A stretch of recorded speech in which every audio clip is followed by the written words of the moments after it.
Welcome back to Hopper's Hot Rods. I think we're going to get this Bronco running this time.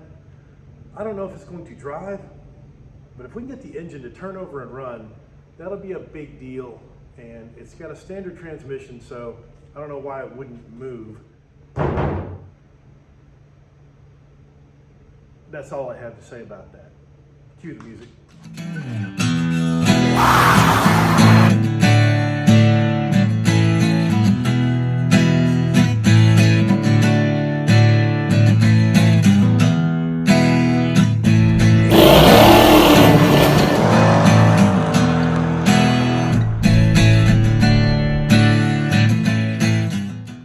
If you watched part one, you'll know that we've got a suspect fuel pump.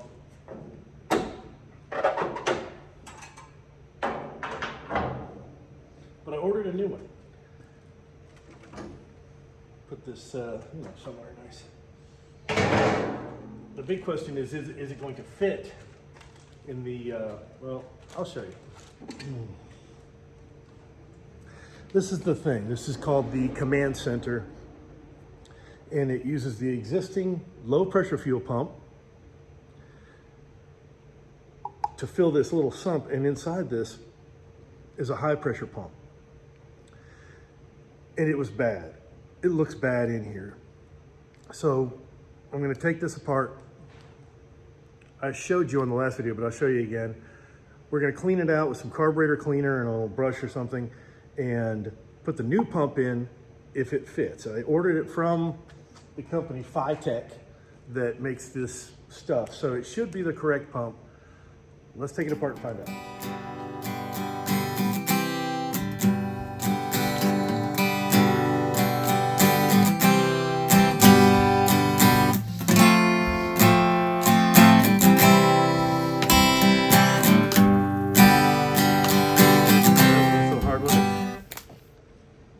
It's a gooey mess in there, but we are about to clean that up with a bit of the old O'Reilly's carb cleaner. And how am I going to get to the gunk on the bottom, you ask? Look at this nice extension I just put together.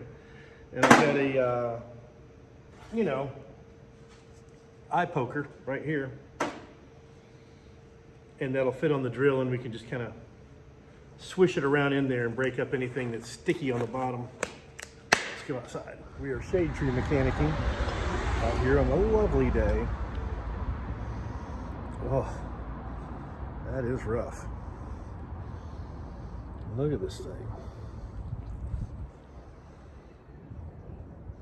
It's got a little anodized clamp thing here. I brought the socket that fits that.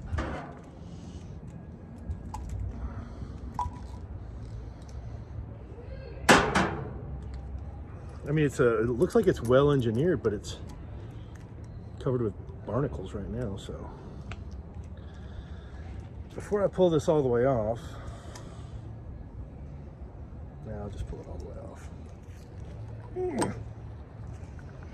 Ugh. I don't know what all that is. The sock was not completely obstructed, but boy, this thing looks terrible. You know, the rest of this doesn't look bad at all. I'm not going to mess with this too much.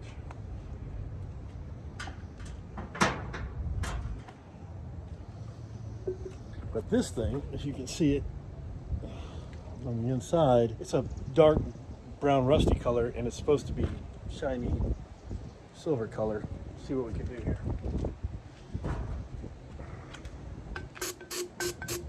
Better. I'm going to put a bit in here, let it soak, because I forgot my cool extension thing inside, and I'll go get that.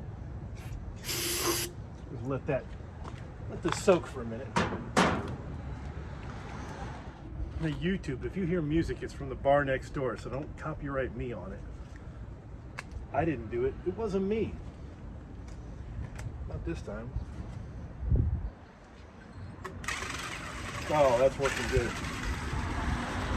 This beats sitting here with a Q-tip all day. That's much more better. Look at the difference. Before, terrible. After, good. Okay, we'll wipe it out a couple more times to make sure it's all nice, but I think we're making progress. It's called progress, people. Gotta get this thing off of this. Oh, I don't even want to move this thing. Ugh, crunchy.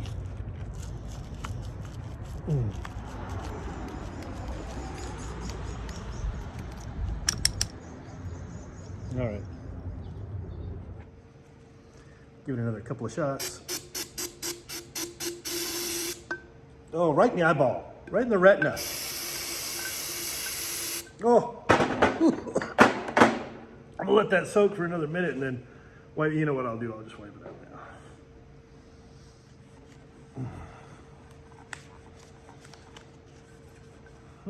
now. Nice and clean. Whew. I'm gonna put this somewhere else. Okay, through the magic of television, it's the following morning. I got sidetracked delivering a vehicle and moving some things around, and then there's television. Where were we? Oh yeah, fuel pump. Let's see here. Come on in, let's have a look. And what we're hoping is the Vitec fuel pump looks just exactly like the other one. The one we fished out of the bottom of the Titanic there, and then this is our replacement. And it looks identical. Comes with the plug. Same plug. Do we need to replace the plug? Probably not, but I probably will, just because there might be corrosion in there. No, I doubt it. It's gonna be fine. We'll plug this thing in, and it even comes with the new, what they call a sock filter. You can guess why. It is sort of like looks like a sock. It'll snap in place, and it just folds up around the, you know, you stuffed it in here. So I'll get this assembled, and then we'll throw it on the vehicle. But there is one thing I want to mention. I'll probably edit this and go back through it again. The low pressure fuel comes in here or here, and it's got a simple pass through right there.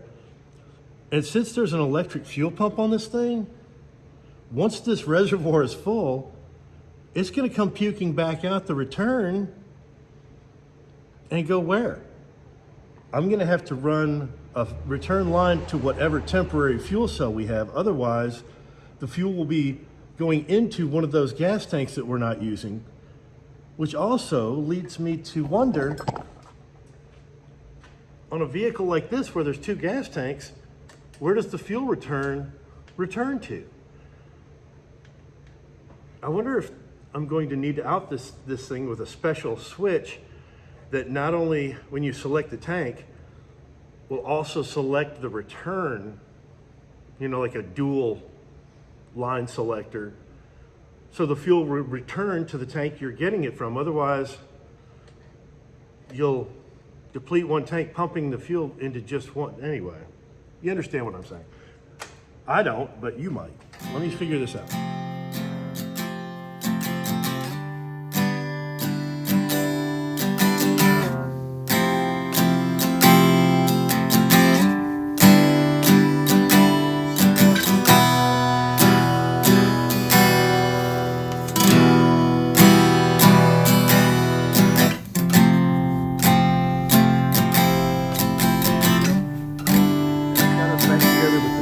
Pump.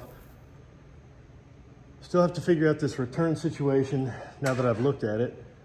And I'm wondering if there's supposed to be a vacuum hose going to this to make its internal regulator return its own fuel. It probably has a spring in there, but it might have a vacuum activated thing too. So I'm going to do a little reading on that. Now, once I get this mounted back in there, we'll test it. We'll fill it with fuel, test the high pressure, and then take this wire loose from here and repair that modular plug and put it back in original harness. So still a little bit to do.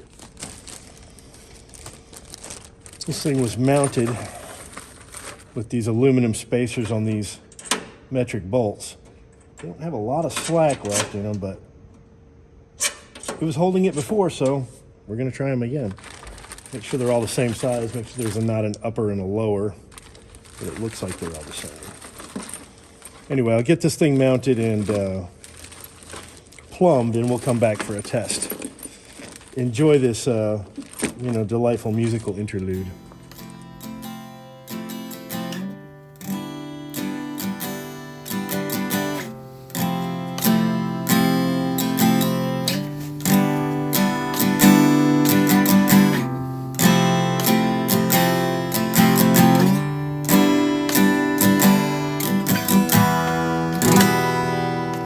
We have this remounted and temporary plumbed. This goes to the electric fuel pump under the car.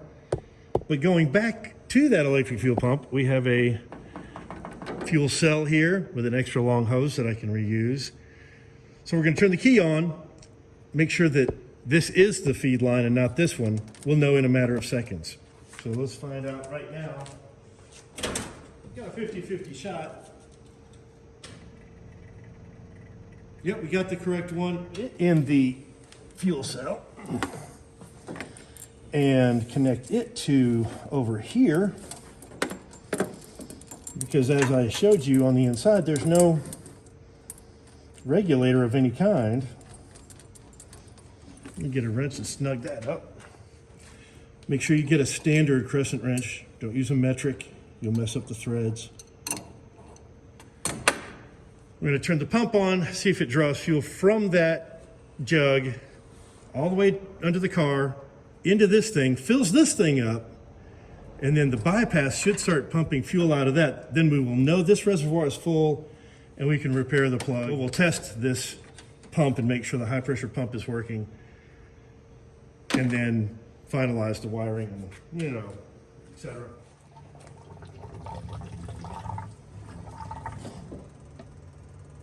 Yeah, well, we're getting something going.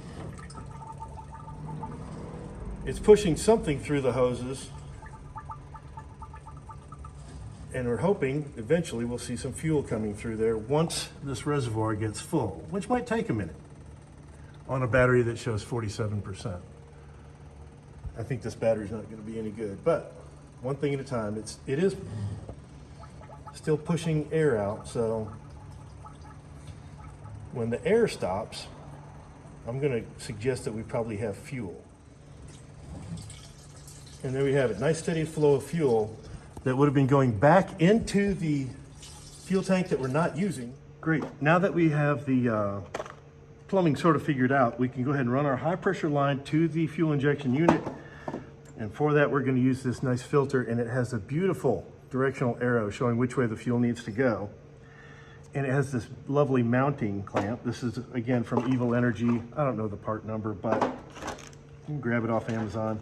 And it's a 100 micron filter. There's no point not to have one of these. But before I put it in place, I'm going to go ahead and just pre-assemble. This is an O-ring fitting, but I'm just going to screw it together without the O-ring. And then go ahead and put the line fitting on there, because see how far that sticks out? That could have something to do with how you mount your filter, and you can get a right angle fitting because you don't want the line to kink, you understand. We'll get this thing pre-assembled and then hold it in place where I think we're going to put it. Looks like there's plenty of room, but better to have a nice look at it. We'll put it right about here. Now this is the original jack, but we're going to go right over the top of it and just make sure there's enough room that if we ever needed to get the jack out, there'd be room for it. So I say we put that bracket right in the middle of where that arrow is, somewhere right about here. And then it'll have a little movement when you put it in the bracket if we're not perfect. So I think that's going to be the spot right there. Let me get a couple of self-tappers, we'll zip that in.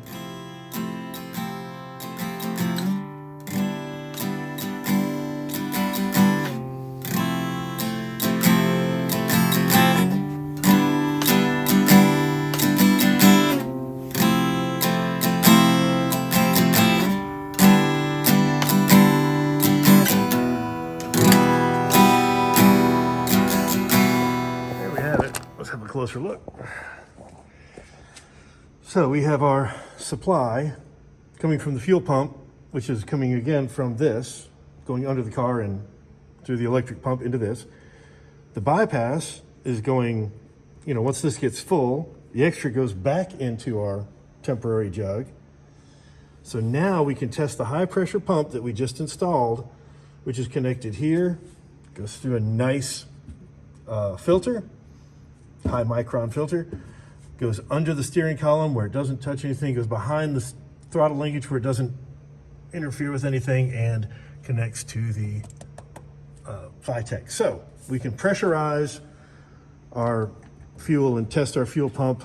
Well, shoot, we can do that now with an alligator clip in 10 seconds here. Let me grab a little lead here. Then we should see pressure on this gauge here, and we can check for leaks real quick. Reservoir is full. Now we can see if we have fuel pressure here. Oh, that sounds like it's supposed to. Look at the pressure build up. 58 PSI, perfect. That is perfection. That's what we need to see. Well, before I can even test this thing, I have to correct whoever installed this before. There's the main power wire, which also had the fuel pump thing, and the power wire goes around here, and it's laying, let's see if you can see this, it's laying on the radiator. It's just laying on the radiator and goes across in front of the radiator, and that won't do. I can't leave it like that. I just can't leave it wedged in between the hot radiator and the metal. I don't know if you can see the little red wire down there, but I've got to pull that out and run it to the battery. Just to test it, I won't even do that because I know I'm going to reroute that anyway. All right, just a couple of things left before we start it. Temporary power wire for the fuel injection system. I checked this is only at 72% and it's been charging kind of a long time, but I don't have a lot of faith in it, but we'll see if the battery's still good. I noticed they were getting power from here because this is all butchered up. And this goes to the coil. Now, on most of these types of vehicles, the coils operate off of 6 volts. And they achieve that 6 volt by either a resistor, which is usually mounted on the firewall, or what they call a resistor wire. And to me, that kind of looks like a resistor wire, although most wires kind of look alike. Ground this to the battery. Because these computers don't like improper voltage. And this thing has a computer. It lives right here. They like 12 volts or better. I think 11.5 or 10.5, it starts getting kind of angry. Let's see what we're looking at as far as voltage here. 5.7, 5.8, so right at 6 volts, meaning this hot wire that somebody's obviously tapped into is not going to work to power the computer. So we need to find a keyed on and keyed running switch. To get us up and running, we can run an alligator clip over to the battery and see if it'll fire up. And I think I'm all for that first. Well, even with the trickle charger on here, I don't know if you can see this, but this thing is reading 11.9 volts, barely 12 volts. And when I powered it on, just with the fuel pump running, it dropped significantly. So I don't have much faith in this battery, but we'll give it a try. Or maybe we'll just swap it out and then put it back and try it again after that. I'm gonna get a better battery. That's what I'll do. Okay, now we've got a nice Optima battery in there. It's charging 12 volts, 87%. Let's see what the voltage reads at the battery. I think it's going to be better.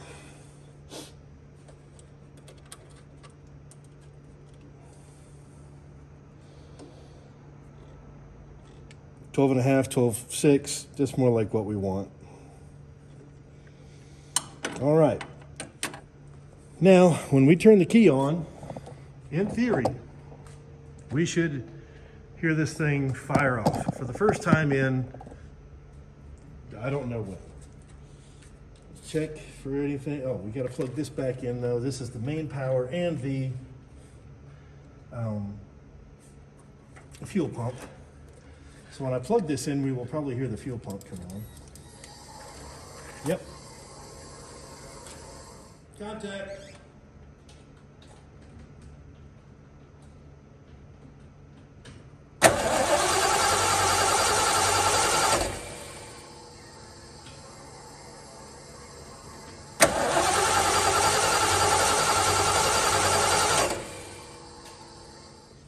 This will be a good way to make sure our engine has a ground. There's a bolt missing off this. I don't know why that would be.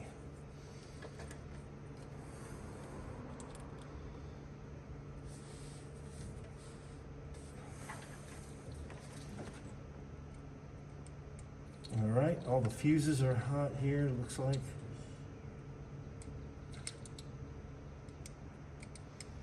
This orange wire is not. Oh, that's the fuel pump, and it only comes on, it's got a pulse width modulator. All right, let's try it again. Let's see if we can get a...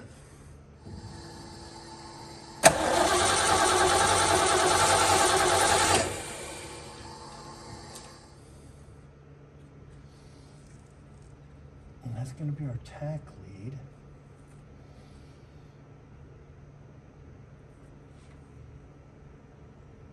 And it is attached, not by much, but it's attached there, it looks like. Well, we're going to go through this setup here. I could crank it and see if I'm getting RPM signal.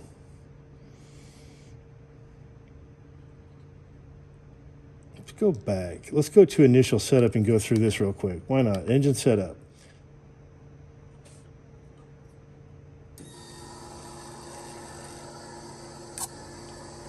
Well, that's it. That should turn everything on.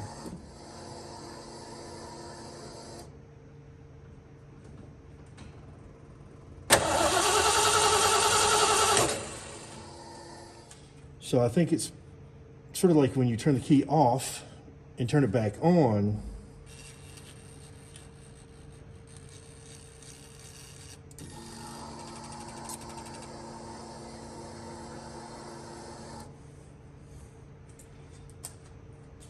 That's when it gives it that prime shot.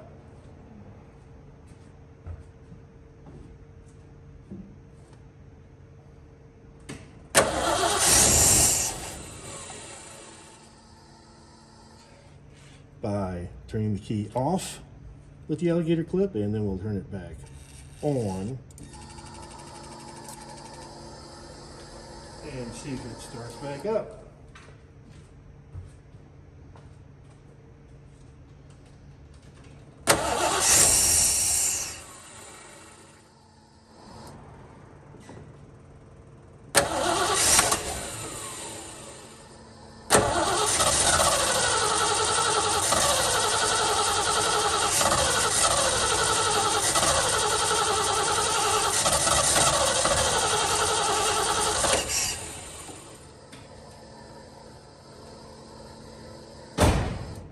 Okay, I think it needs more fuel. That's all I think.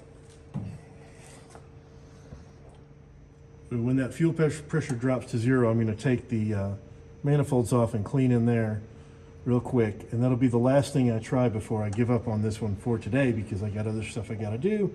And I put myself a time limit on spending on the Bronco. But it's so close. Oh, it's so close.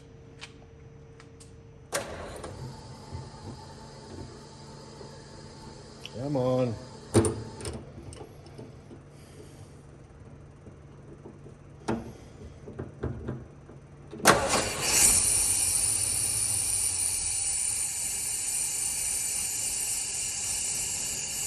do you say? Bring it on.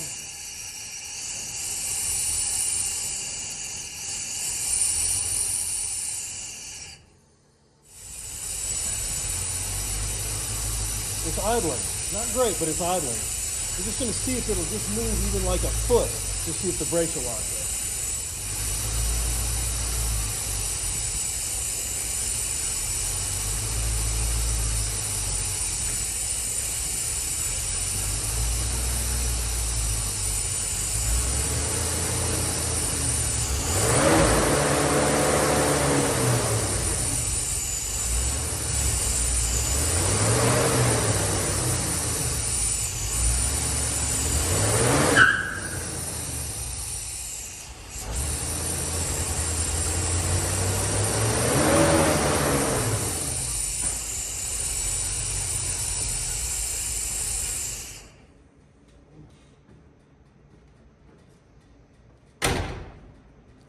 believe we got something. That's it. That's all I've got time for on the Bronco for this week. But it runs. The charging system seems to work. It idles, not great, but we haven't checked the IAC steps on the computer. The brake pedal goes straight to the floor. It does seem to move forward and backward under its own power. I think one more episode, this thing's gonna be running and driving pretty good. I wish I had more time to do a brake job on it today and program the computer and do those things, but I'm just out of time for the week. Next episode, Bronco running, driving. Well, next episode for the Bronco. Next episode will probably be a different vehicle. At any rate, the Bronco's getting closer. I think it needs a battery too. I almost forgot to say thank you for watching.